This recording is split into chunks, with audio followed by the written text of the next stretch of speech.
everybody, welcome back to my channel. This is Jocelyn Lovely Tarot. So good to see you guys here today. This reading is going to be for my Tauruses. If you guys resonate with the video, like, share, and subscribe. This reading is going to be, the deck that we're using is going to be the Luna L Universe Tarot, okay? For some of you guys, I do apologize. My shirt's a little dirty. I spilled water on it while I was washing dishes, okay? Alright, so that's that. For you guys, this reading is freaking powerful. Like today I'm just getting so many powerful like ideas or like nudges about what we're dealing here with you guys, okay? For my Tauruses, it's funny because the card that came out was Strength, Leo energy, right? Look at this. This looks like a ritual is being done to this skull, this person, which is you, right? It's like a death process, death and rebirth process here, right? But I want you to look at it from remember back in the day when people died, they took it very seriously, right? Some religions take that seriously, like you have to be embalmed. Back in the day, right? They had to embalm you. They had to do these rituals, these chants, these prayers, right? In order for you to be buried right away, and then so that you can make it out to the afterlife, right? So it's almost as if it's paying attention to the process of death and rebirth here for you guys. Not actual death, but death and rebirth, right? And then I want you to see it from your guides, the people that protect you, your angels, whoever they are that guide you, right? Your soul family, in the 4 and 5D. They understand this process more than anyone, right? Because they see things that you don't. They protect you. And so to them, it's like a very, very important process every time you go through a death and rebirth, right? Because think of it from their end, all the things that they had to do to get you to this point where you no longer want to be who you are, right? Whether that's bringing in lessons, people, places, or things, right? Job opportunities, environments that were such a good reflection of who you are acting as, right? And all the things that you were doing that really don't resonate with you anymore.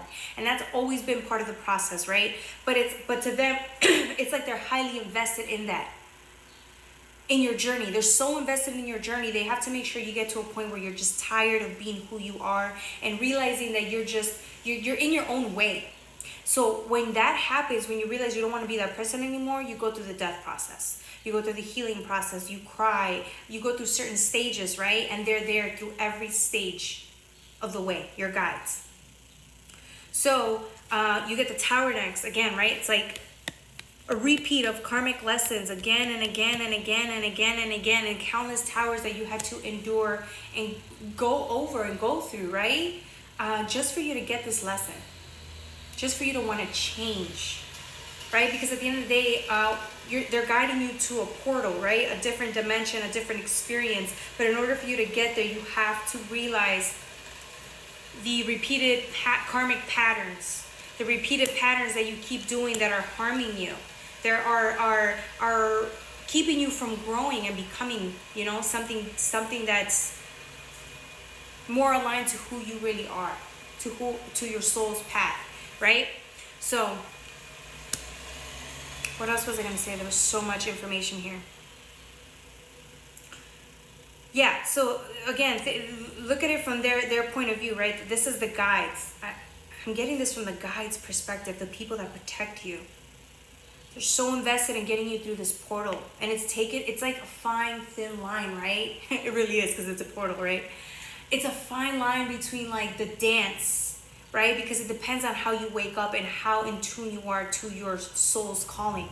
And so for them, it's like they know they only have a limited amount of time to get you to see what you need to change.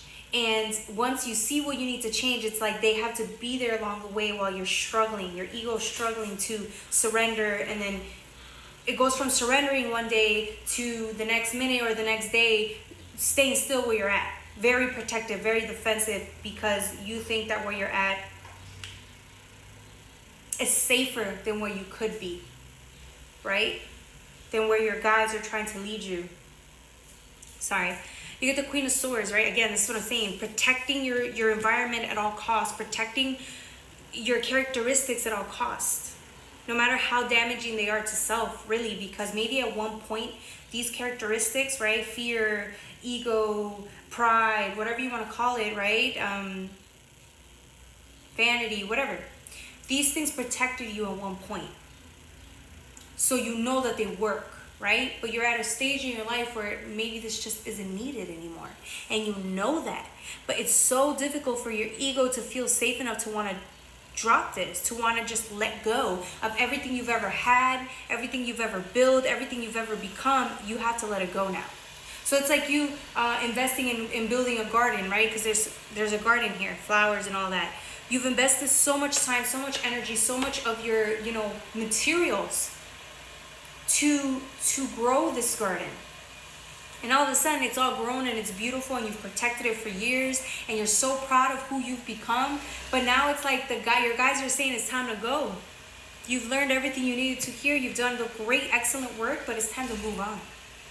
And here's Temperance trying to slowly nudge you to that. They're nudging you. They're like, sorry, I think it was this way. I don't remember. Oh, it was this way, sorry. Yeah, they're slowly trying to nudge you, right? They're looking at you and seeing like how protected you are of your own space, of everything that you are, everything that you've built. And so they know it's a fine line. They have to respect that these are your boundaries. This is where you're at. But they also slowly still nudge you to where you could be now, right? Where you should be now. Well, not should be, where you could be, where there's more potential. And so that's where they're trying to nudge you. But again, it's like they see how in love you are with yourself, which is a great thing. There's nothing wrong with that. It's just that some part of you knows it's time to move on. And so your guides are like, yeah, we understand. We love you. We're here for you. We protect you. But are you really as happy as you could be? And they're just watching you really struggle here to let go. This is a beautiful reading, guys. I rarely see like a reading where your guides are showing you their point of view or whatever, because that's clearly your guides. They're watching you. Like, this is Temperance, right? And divine timing, just watching you, really just so passionate about who you are, who you've been, so passionate about not letting go, right? And there's nothing wrong with that. I don't ever want you guys to feel discouraged, like what you're doing is wrong. It's not wrong. It's just whenever you're ready, you'll be ready. You have the Five of Pentacles, right? Grief about this whole process, because it's so beautiful. It's a beautiful process if you really think about it. The divine looks at it this way. It's your guides, right? They're like, this is gorgeous energy. This is really what they see. You may see like, oh my God, my life is changing. I don't recognize who I am anymore, right? This is probably you saying that when you're going through the death process. I don't recognize myself anymore, right? But it's like, what you don't see is the beautiful transformation about who you're going to become. And that in itself is the most beautiful thing in the world. That's the whole point of life. You come here to experience, the death and rebirth process. And even if you're a master at it, every time you go through this process, it really shows you different things. It shows you something new about yourself, right? And so it's always interesting. And that's why the divine's like, this is beautiful. The guides are like, this is what you do. This is what you're here for, right? To go through a new portal now, a new advancement. Even if you feel left out in the cold, this is a whole new paradise that you can come into and create into. Create, like, build. You got the Ace of Cups in reverse, right? Again, whenever you're ready. They will be there for you, waiting for you, and they love you. They love you so much. They're so proud of you, your guides, spirit guides, angels. They know that this is difficult, but look, they just see nothing but goodness. Even when you're in pain, they see everything working out in your favor. That's what they're there to do, to make sure that the odds come in your favor. What's best for you becomes apparent at that point, right? Not what you want, but what is best for you. And here you are with the Ace of Cups in reverse. Whenever you're ready, this will turn up. It's scary too, because look at this cup. It's really scary looking. You don't know what's in there. So why would you even sacrifice what you've built here for this? You don't know what this is, right? But the divine knows. It's an opportunity to discover something beautiful here and to become something even more than you could have ever imagined. All right, that's all I have for you guys. My time's up. I love you. Bye.